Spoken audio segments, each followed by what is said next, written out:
Hello, I wanted to give you a quick update on the Honda C90 that got stolen from my house and burnt and then chucked in the sea.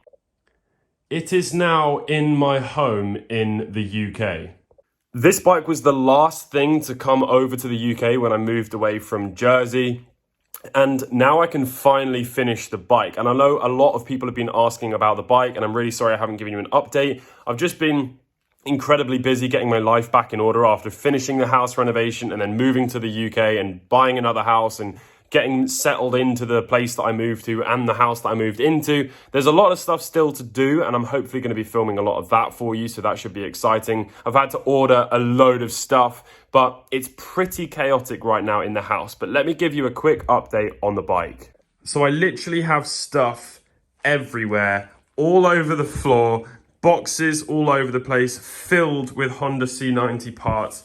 And if I step over everything and make my way over to the bike, here she is in all of her glory. Now, there is plenty to be done. As you can see, it is definitely nowhere near finished. But yeah, I mean, look at the condition of it. I mean, pretty much everything has been replaced and all the paint has been redone. So if you look around, you should see that it pretty much all looks mint. There's a few things where it's not, like there's a couple of nuts and bolts that when you look a little bit up close, I mean, that's not a great example. Let me try and find one. Here we go. A little bit of rust on stuff like that. I've actually ordered a new axle. Basically, when the bike got dumped in the sea, all of the chrome and everything that was metal got pitted and rusted pretty quickly. And I put it in an ultrasonic cleaner with some rust removal solution. Got the nuts and bolts looking great again, all the rust gone. But at that point, I should have zinc plated it or some sort of plating over the top of it.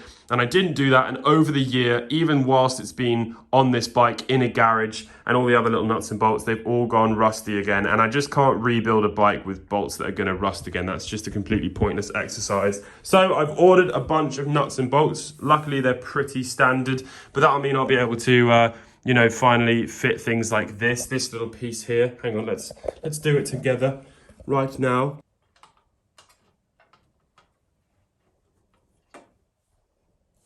I mean, there we go. So even that is just a massive difference to have that in situ. And then this little piece goes over this like that. In fact, it goes under here and then over that.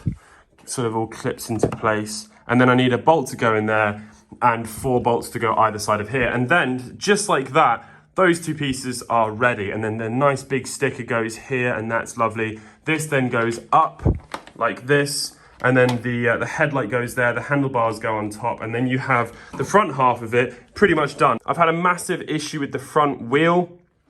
This size of axle is bigger than the more modern squared headlight Honda C90s. And so the back wheel and the front wheel that I ordered were actually from a squared headlight C90, and so the front wheel didn't fit. But my friend Robin has very kindly used his lathe to make some little spaces that will just slot in there, which means we can use the other wheel from the modern bike and we can use the axle from the modern bike. And everything will be cushy, and then we'll have a really nice clean front wheel with really nice chrome on it and stuff. But yeah, I mean, for the most part, it's built. It just needs like some final sort of tinkering and some setting up, and then I can get everything tuned and get the bike actually running properly. But I thought I'd just give you a little bit of an update. I've got loads of things still to do, loads of things to source, even stuff like this. This is for the air filter, and it screws into the frame in here. And then the air box and air filter sits on top of that. And then the small little, it goes like that, and then that little chrome piece goes over there, over that little oval hole thing there.